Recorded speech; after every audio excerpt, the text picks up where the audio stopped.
individual that you're bringing in. You Oh, have to think absolutely. about how these guys are going to actually work together. Yeah, and I played on many teams, so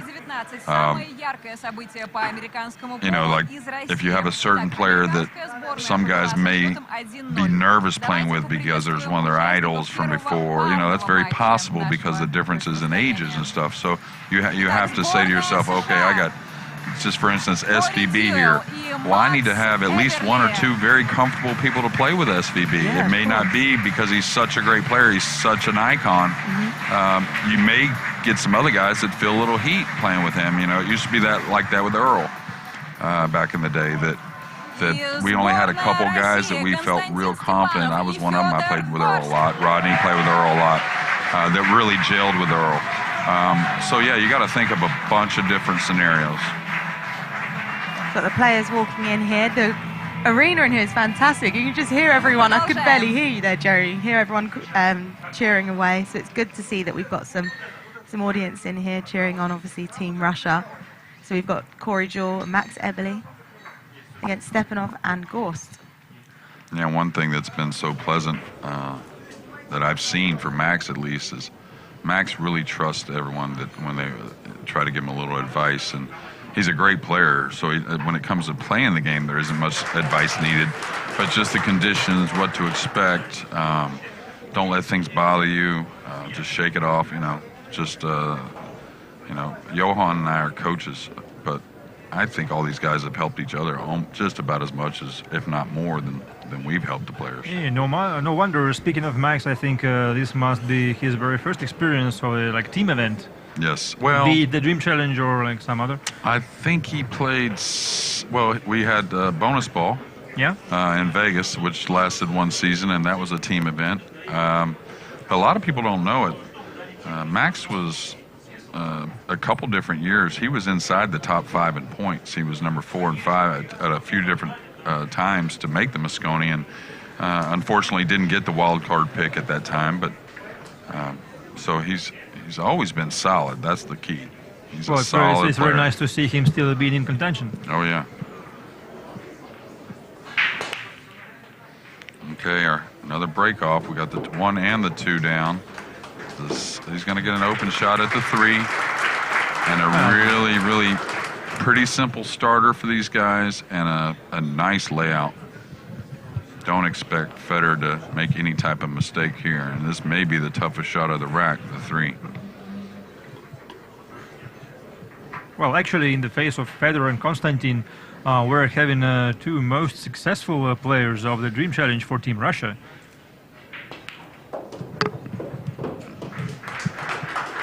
Well, Konstantin's been a solid player for a long time. I played him, I think in 2000. Well, I played him in the U.S. Open that I won in 2003.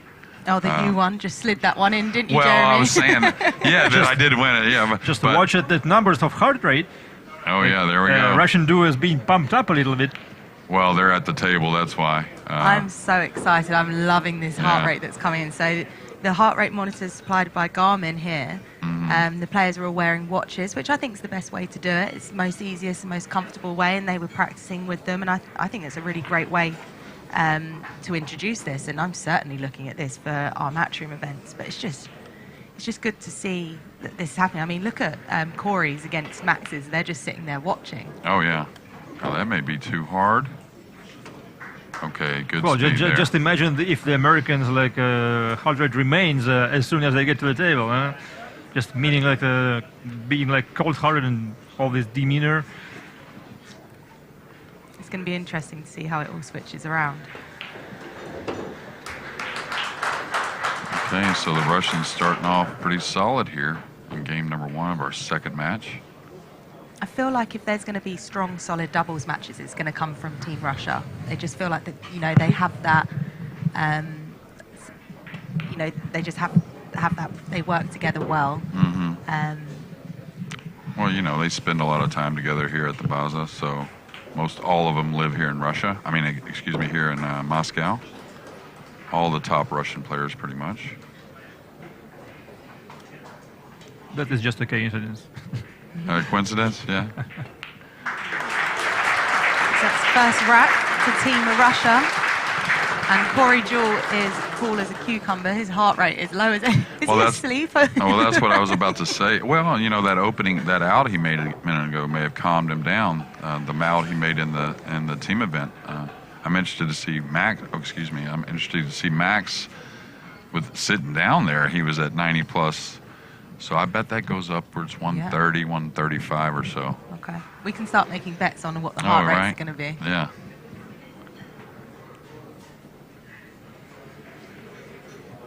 So it's alternate break here at the ABNbilliards Dreamchallenge. Team USA versus Team Russia. And it's a race in the Mosconi Cup for Team USA. But also, I think the Dreamchallenge is a great event that's come onto the calendar. It's great to see that other pool tournaments that are live on TV as well, and to sort of have these audiences that come in, this great production, lots of cameras, and really good for this sport of ours. A dry break for Corey. Yeah, it looked like he took a little speed off there because Stepanov really crushed him in the opening game and had some great results. I'm glad we didn't have the heart monitor on myself last year at the Mosconi. Oh, man. I'm going to put one on you for the Mosconi. It was brutal. I think it was way worse than actually playing myself. Okay, so they've taken their extension, obviously. He's going to draw the cue ball up behind the 8. Got to be a little aware where the 1's going. Is it going to come a couple rails by the side, something like that? Because you don't want to leave an easy jump shot for these guys. Oh, and he's left a look. So not the best there, and that, again, the table draws so easily, he may have expected a little more out of the cue ball. Okay, so Max's heart rate going up and up and up. It's jumping quite a bit.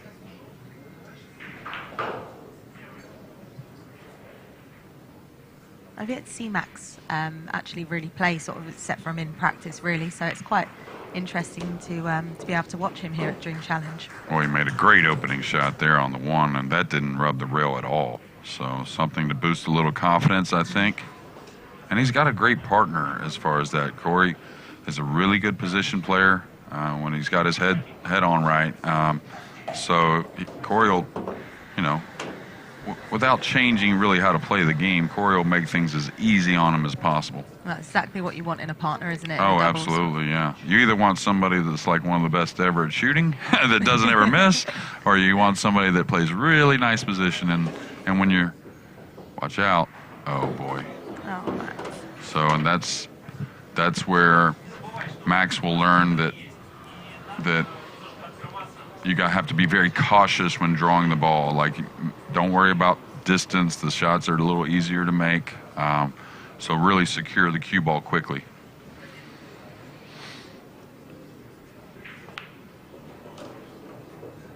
And I hope he shakes that off because, you know, I mean, of course he scratched, but he hit the ball well, and he just got a little more out of it than he wanted.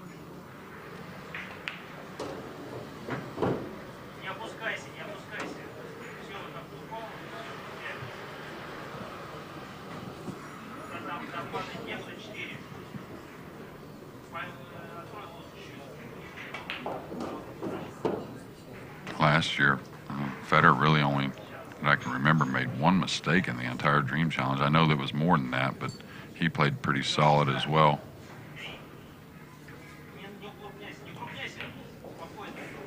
He played in the World Pool Masters this year, Federer, and even though he lost in the first round, it was great to see him come into an event like the World Pool Masters because it sort of new and improved the event, and that's the sort of players that we should be seeing participating in it. You know, Federer's a fantastic player. Oh, yeah. And going to do nothing but get better.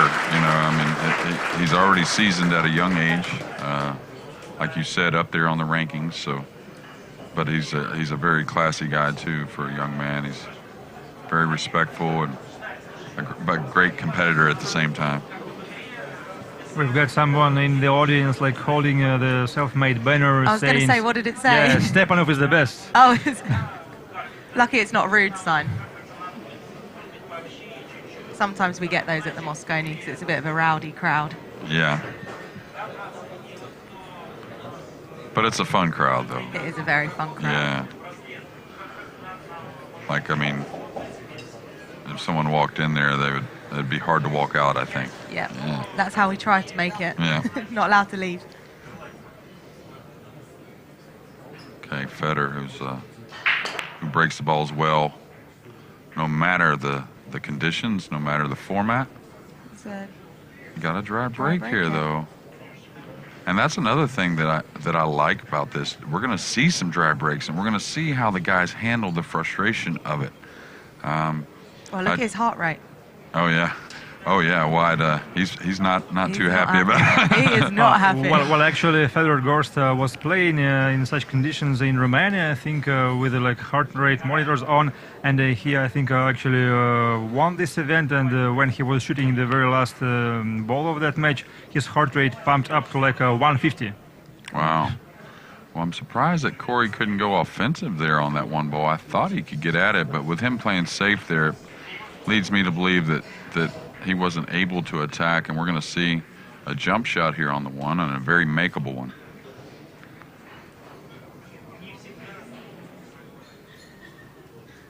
And the one good thing I was going to get at about that dry break is, you know, you had kind of like a generation of players, or it seemed like a generation of players that really kind of depended on that ball in the break. They just felt like it was automatic, and maybe, you know, didn't play as well whenever they got in conditions like this, but very seasoned players here. I don't think it's going to really disturb them too much.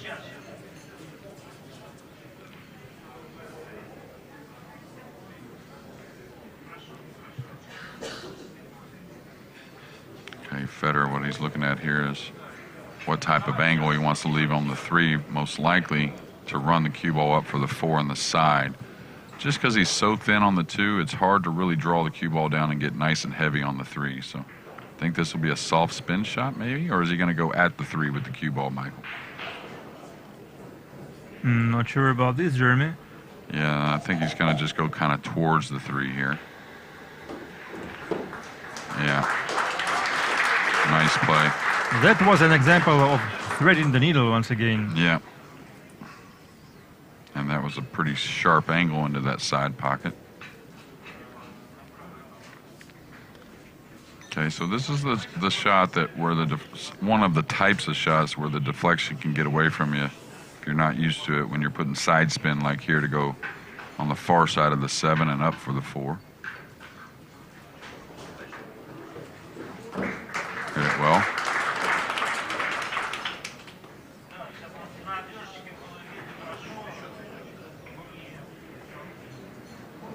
He's got the side or the corner if he wishes so. I think you play for the corner here. Because again, if you start to get a little thin on those side pockets when it's a slick table, you could have problems, because you'll notice the 6-9 there. So say he gets thin on the 5, he may have to run the cue ball into the 6-9. Yeah, I like that. I like that decision.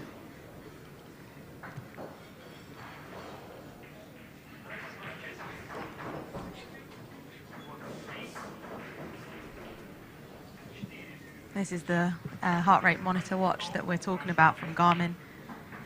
So comfortable for the players, and they said it's just, you know, easy to just be on the wrist, and so it's good that we can get this the heart rate monitors in. I love it. I think it's a brilliant part of the event.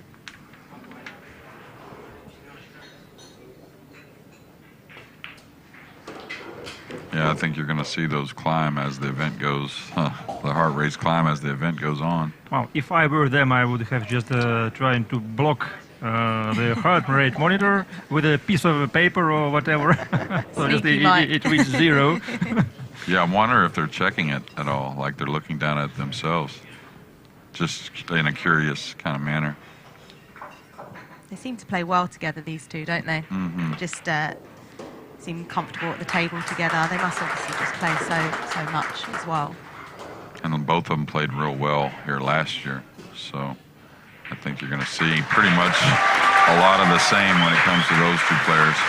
So it's 3-0 to Team Russia in the second match of the ABNbilliards Dreamchallenge. Early days though, and we've got Max Eberle to break next.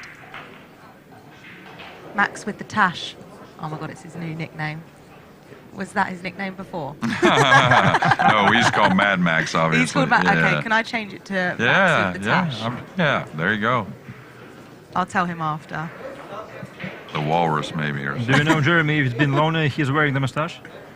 Ooh, some time now, a few years anyways. Yeah, a couple years anyways, for sure.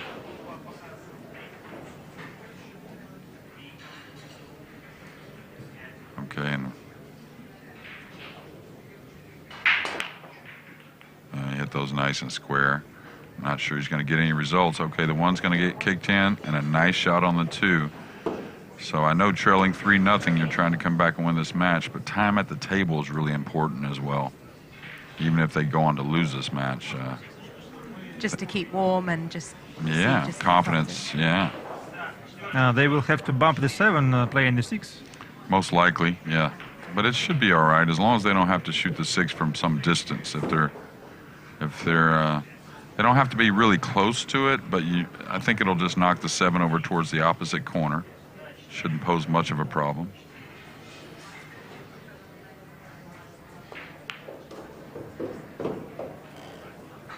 Okay. So a little bit of a tester here. He should be able to draw this 1 rail by the 9 back out to the center of the table. But when you get out of line on this ball a little bit, that's when it starts to hurt getting closer to that 6 ball later on, Michael. So this position here is, we'll see how well Corey does. Pretty good.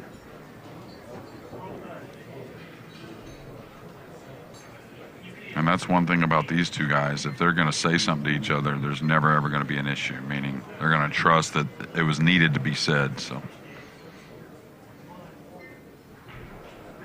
all right, just a little draw stroke to the rail and back up. Draw's easy, so you got to be careful. Besides being elevated, he did real well there. I believe Corey's got enough of the cue ball. Yeah, he's okay. Just don't baby it too much. The 7 ain't going to get away from you. And you don't want to be straight in, so that's another reason why you don't want to baby it too much. And this is tough off the rail. It's still a tough shot, isn't it? Oh, yeah. I mean, he should make it with no problem, but he's got to carry the cue balls, you know, some 4 feet probably into position.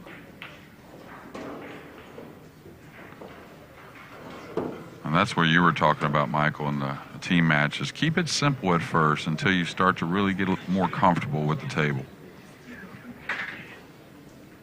Team USA really need this point, being 0-3 down.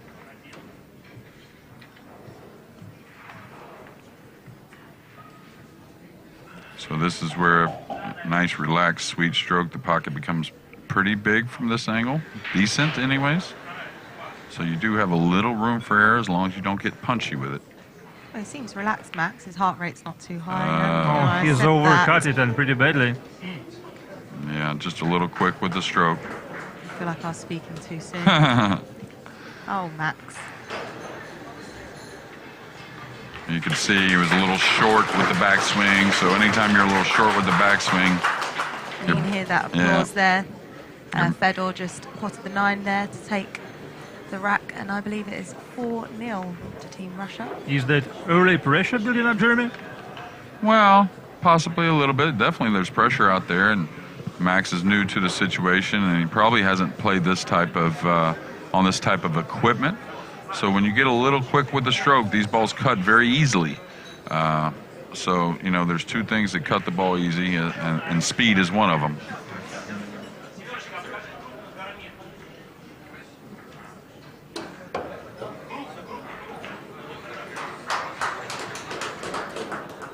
Constantine here to take the break. And we've got our wonderful heart rate monitors by Garmin. A wonderful bit of technology that I am loving. I'm loving the heart rate monitors. Okay, so he's made the 1. Looks like they're going to get a nice shot on the 2.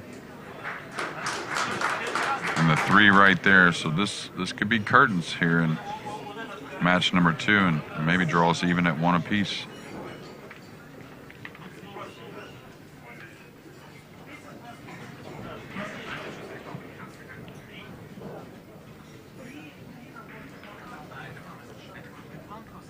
How's the table looking, Jeremy? What are you thinking? Well, He's going to have to travel from the 3 to the 4, but I think he's pretty perfect here. He'll fall below the 3 a little bit and most likely come for the 4 on the side. Just it's a natural 2-rail path, kind of where Federer's standing there. Now he's looking at maybe drawing up to there. Okay, that's all right as well, meaning he's just going to draw the cue ball down the side rail with a little right spin. You have to have a good touch there. I kind of like coming across myself and playing the 4 in what would be the lower side pocket on your monitor, on your screen. Yeah, that's what he's going to do, I think. I think that's a little easier to judge the speed. Because the problem is, to draw the ball, you have to attack a little bit, meaning you have to have more of an aggressive swing. So if it gets away from you, you could easily get down there behind the 5 or maybe on the end rail with the cue ball. Go for the Karen Federer. I don't think that's, well, I think as he's shooting a 2-way then. He's shooting the 4 in the upper corner by the 8, and then the cue ball into the 9.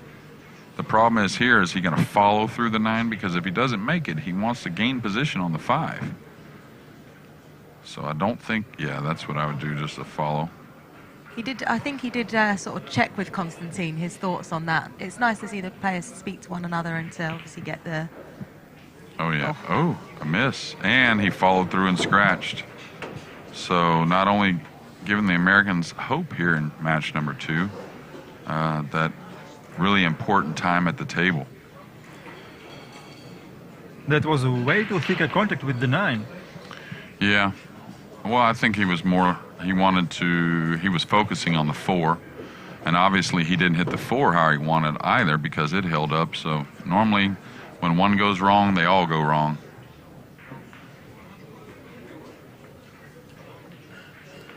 And this is, let's see if Max can get a little sweeter with the stroke. Okay, that's going to fall below it a little bit. That's fine. Yes, it is.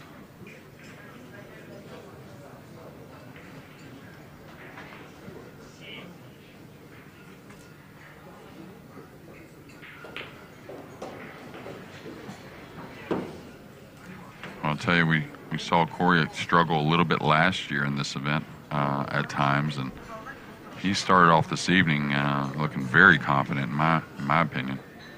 Corey's such a fantastic player, though. He's got all this experience, and you can't underestimate him, can you? No, and the creative mind. He's made some incredible shots under pressure through the years. And usually the most spectacular ones, like the famous draw shot off the Deuel. Yeah, and the U.S. Open. Still available over there in the net.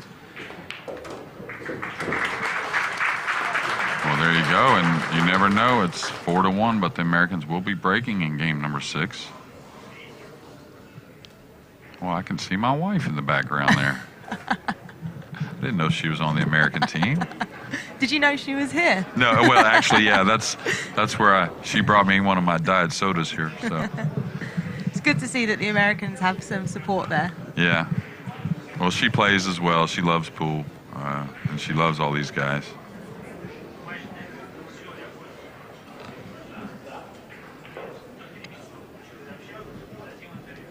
So we'll see if Corey picks up the pace a little bit on this break. And like I said, in the team match, he broke him really firm. And then here, he broke him a lot lighter in his last. So I think he'll go ahead and smash him a bit more.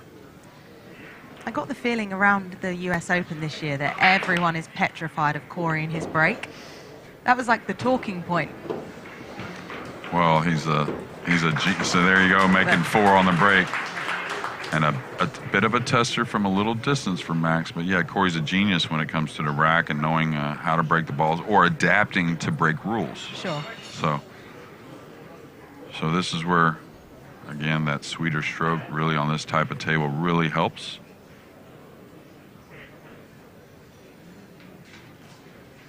Low left. Low left, yeah. Oh, he got it down, and he got a little flick on the 5, which was needed.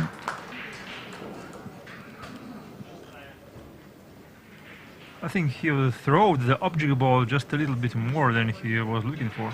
Well, yeah.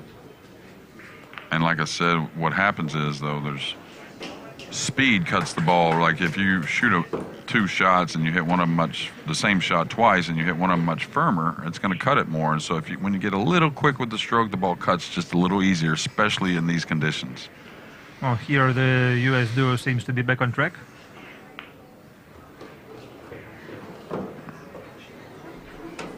And the funny thing is, I know Max is probably telling himself some things, but still, even when you're telling yourself some things, it's still hard to not do it, you know? Yeah.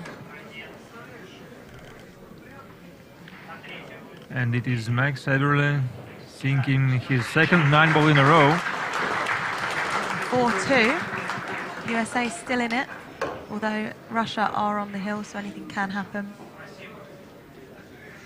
Yeah, Medal to break. With the random break, I think also comebacks are more doable as well. That's why you just need this alternate break when it's race to 5, don't you? Oh, yeah. I mean, I really think, you know, with a more full professional schedule, I think you can handle some winter break tournaments, but overall, I think the majority of them should probably be alternate break. Playing make it, take it as we call it in basketball back home is a hard way to play 9-ball. Our next event is basketball. I feel like I need to stop watching pool and to get back into the swing of that. Oh, I didn't realize that Matchroom did basketball. Yeah, basketball, netball. In October in London. Cool. It's quite hard to remember all the different rules in the different sports we do. Okay, so here's that dry break. I think the major rule is just hit the target. Right. Anything. Okay, so a dry break here, and you know, if Deuel and Eberle can manage to squeeze this game out and break off in the next, we could go from a 4-0 deficit to 4-4 quickly. And they've had a few opportunities, but they've taken upon those opportunities, haven't they? And they've just, you know, worked together, worked well. Yeah, and you know, there were a scratch early by Max, and then that 9-ball miss, but still, again, that time at the table, I think, is just huge. This is a long race to 10 points in our Dream Challenge.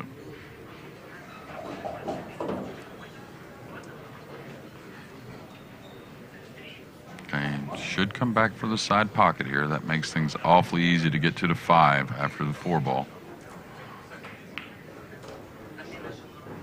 I'll tell you, Corey looks very comfortable to me. You must be thinking Moscone Cup on your mind, just, you know, watching him play and... Well, yeah, he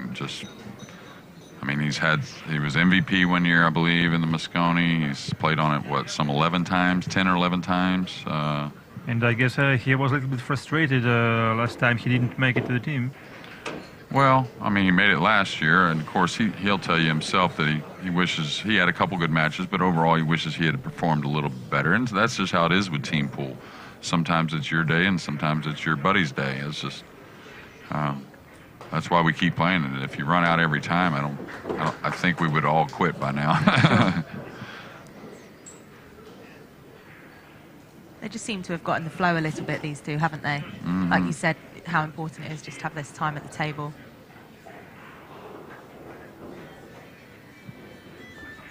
Yeah, because as much as we can try to simulate things on the outer tables, you know, for these conditions, it's still never the same.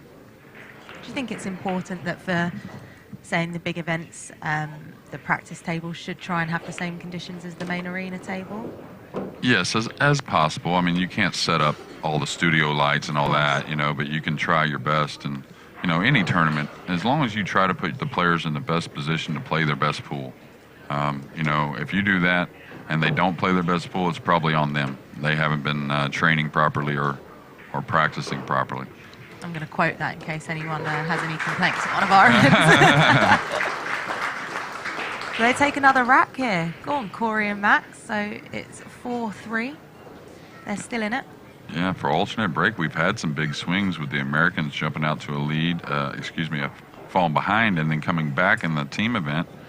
And then also here, 4 games for the Russians and then 3 back right at you for the Americans. Well, probably this is an early sign for both sides. Like, don't be upset if you find yourself in a situation like trailing 3 or 4x.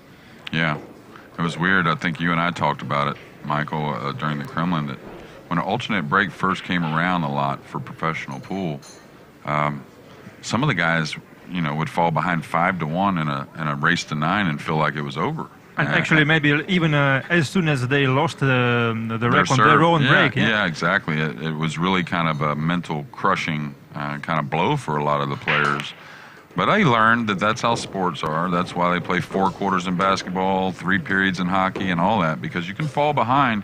You just got to work your tail off to come back. Very true.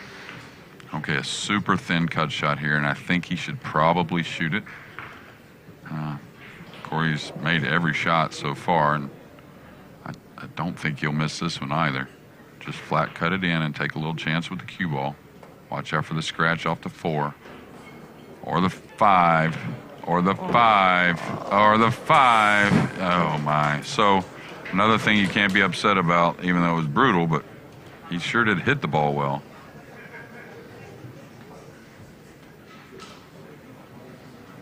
Just laughing at those hands in the background on the side. Yeah, that's cold-blooded. Those balls around the spot, they're always the worst angle for the cue ball to come down into, because you can hit half the ball, 1/3 of the ball, and it's still just going to send the cue ball towards that corner. Look at both of their heart rates, Corey and Max. Still sort of up slightly from that. Yeah. With Stepanov and Gorst sort of a little bit more relaxed, even though they're at the table. Oh, Corey does not look happy. No, and it was unfortunate, but again, he's got to realize he's hit the ball well. He's hit all of them well, so that's not going to. Besides losing this point, he should feel good about himself. Yeah, that's a big chance wasted if Team Russia manages to pocket that 9. But the 2 was so thin, it was hard to really predict everything about the cue ball. You have to put so much emphasis on making the object ball. Just shows how quickly these race to 5 matches can go. Mm-hmm. And so if he takes the 9 ball here, and that's Team Russia takes the 2nd point of the ABNbilliards Dream Challenge. It means the overall score is 1-1.